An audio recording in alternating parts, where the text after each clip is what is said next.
Dave Price, thank you so much for joining me. How do you cope with the abuse that Jacinta cops, particularly now with this voice debate? I'd be lying awake at night plotting all sorts of technicolor revenge. Well, I've been through that stage, I suppose. But I'd have to say we're used to it. Bess was, my wife was similarly abused when she successfully ran for the NT Parliament. I think I come from a very working class background. We're used to the idea that sometimes you have to fight.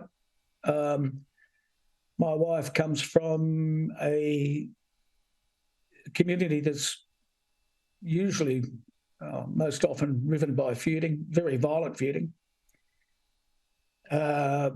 We understand that really it doesn't matter what you say, somebody's going to hate you for it.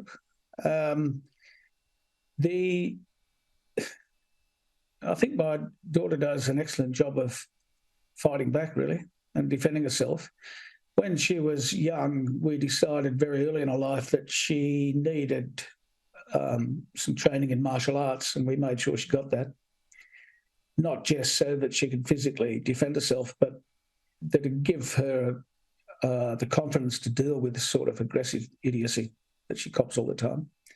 And I think, I don't know, you'd have to ask her, but I think that's helped. Once she reached adulthood, she often acted as a bodyguard, if you like, or a protector of friends in the streets of Alice Springs. She had a reputation early of being able to look after herself, to handle herself. So her friends were safe with her. And I felt safe with her, actually. I used to protect her, but then she got to the stage where I felt that she was protecting me. So we're not worried by a fight. Her mother's the same. She is used to being abused. She's an Aboriginal woman in the Northern Territory, well, probably throughout most of Australia, actually. Aboriginal women are used to being abused. Their culture is particularly misogynist, although nobody likes to say it. What bothers me most is not the meatheads, if you like, the uneducated ratbags who just can't think of anything better to say. They're always around. I don't mind them showing the world what they're really like. I think it's actually good for the rest of the country to see what we're up against and how they instinctively behave. But I am pretty disturbed by the nonsense that the so-called leaders have come out with. That's one thing that really probably bothers me quite a bit more. You know, and Noel Pearson, that rant he gave on ABC TV about our daughter was just lunacy. And to me, typical big man stuff. So he accused my daughter of punching down on Aboriginal people. Given the rates of violence against Aboriginal women by Aboriginal men, I thought that was a particularly idiotic thing to say. And he had no qualms. Yeah, he had no qualms about punching down on my daughter. I thought it was he and Marshall Langton between them. I can't count the number of people that they've abused in the past. Oh, yeah. One way or the other. It's just quite extraordinary. You know, whatever you're done with Jacinta in her youth, I tell you what, it's worked, Dave, because in the 5 or 10 years that I've been reporting on her, talking to her, reporting the abuse, I think I've only caught her on a down moment about twice. Once was this year, actually. So congratulations to you. Can you tell me, how did you end up yourself going to Walpuri country, meeting Bess, your wife? How did all that come about? I trained as a teacher in New South Wales, worked down there for a while, then did extra training in special education and deaf education. And they were sending us back into regular schools because they had too many teachers that are deaf. And at the time, the Territory was advertising for teachers that are deaf. So bingo. I put my name down and came up to Yandama as a teacher of the deaf. Bess was an assistant teacher, or teaching assistant at the time on the staff there. I was married to somebody else. Our that marriage was breaking down pretty rapidly. It's a bit like the Foreign Legion up here. People have problems with marriages and things and think that going to the bush might actually help. It doesn't. It has the opposite effect. And Bess was in a relationship with an extremely violent man. So both of our marriages broke up at the same time. Her family, I think, were looking for somebody who Bess could go to and safely leave the community. So with the full support of both my family and her family, we took a big risk and got together. And that was 44 years ago. So I went to my village. But when I hear that, Dave, stories like yours, right?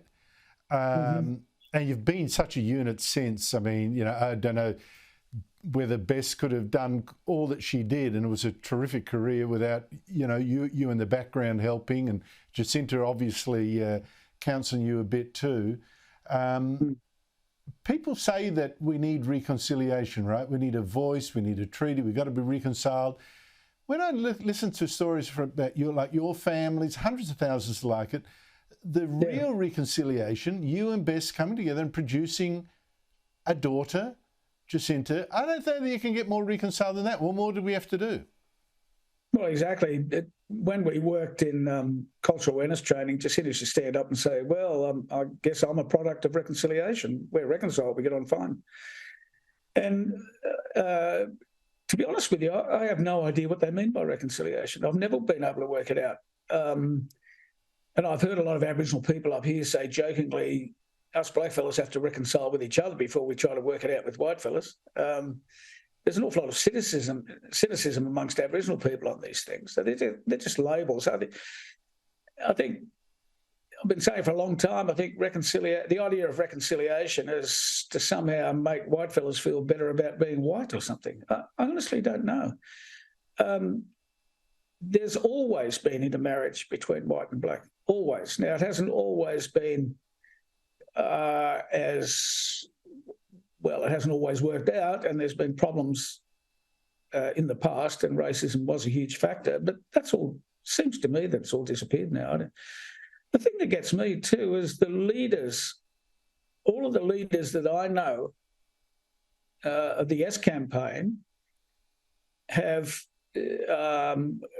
white ancestry and also have produced kids with white fellas, but you never hear about them.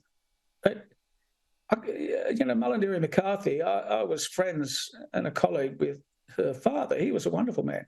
He never gets a mention. I don't. And my daughter gets criticised because she does mention me on occasion or admits that I'm a father. Somebody like Jessica Mowboy, her father's from West Timor, he's Indonesian. You never hear about him. It's all, used to be Aboriginal, then Indigenous, now it's First Nations. The other side of people's ancestry and connections, their loved ones, just get cancelled out. I don't understand that. That can't be actively working towards reconciliation. And I think it means the division of Australians by race now is so artificial. It's so stupid. We're a mongrel nation, let's be honest. All of us have got mixed ancestry almost now. How on earth do you draw these hard lines of race? How do you feel, for instance, about this voice, right, that says now that your daughter is going to get more political rights than you because of race? I mean, how does that work out? Look, I've been saying this for years. And Susan Ingram, an Aboriginal academic, says that of the 800,000 claimed First Nations population, possibly 300,000 aren't Aboriginal. Michael Mansell has been banging on about this sort of stuff for years down in Tassie. He says there's thousands of people down there identifying who aren't. Bruce Pascoe claims to belong to 3 Aboriginal groups who have all said no, he doesn't. I honestly can't work it out. Even if they were genuinely all Aboriginal, well over, somewhere between 50%, I saw a figure from Vicky Greaves, another Aboriginal academic, who said that now something like 70% nationally of people who identify as Indigenous produce kids with people who aren't.